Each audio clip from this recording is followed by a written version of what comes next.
யோகேன சித்தஸ்ய பதேன வாசா மலம் சரீரஸ்ய து வைத்யகேன யோபாகரோத்தம் பிரவரம் முனீனாம் பதஞ்சலி பிராஞ்சலி ராணதோஸ்மின் என்று பதஞ்சலி பெருமானை வணங்கி யோகக்கலை என்பது நம்முடைய திருமூலன் சொல்லியது.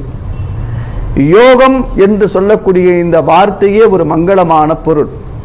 மனிதன் தனக்குள்ளான விஷயங்களை தானே கட்டுப்படுத்தி ஒரு உயர்வு நிலையை அடைய வேண்டும் என்கின்ற விஷயத்திற்காக உள்ளத்தில் தெளிவு உண்டாயின் வாழ்க்கையில் தெளிவு உண்டாகும், வாக்கினில் தெளிவு உண்டாகும் என்றெல்லாம் நம்முடைய முன்னோர்கள் சொல்லிய விஷயத்தை யோக கலை என்பது ஒரு சாகா கலை. இது மனிதனை வாழ்விக்கக்கூடிய ஒரு வாழ்வியல் கலை.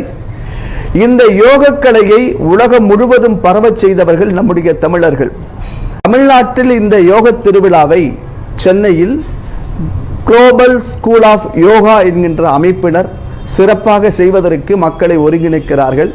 அவர்கள் எடுக்கக்கூடிய நல்ல முயற்சியில் நாமும் தோள் கொடுப்போம். யோக கலையை பரவுவதற்கு நாம் அனைவரும் சேர்ந்திணைந்து பணி செய்வோம். நன்றி, வணக்கம்.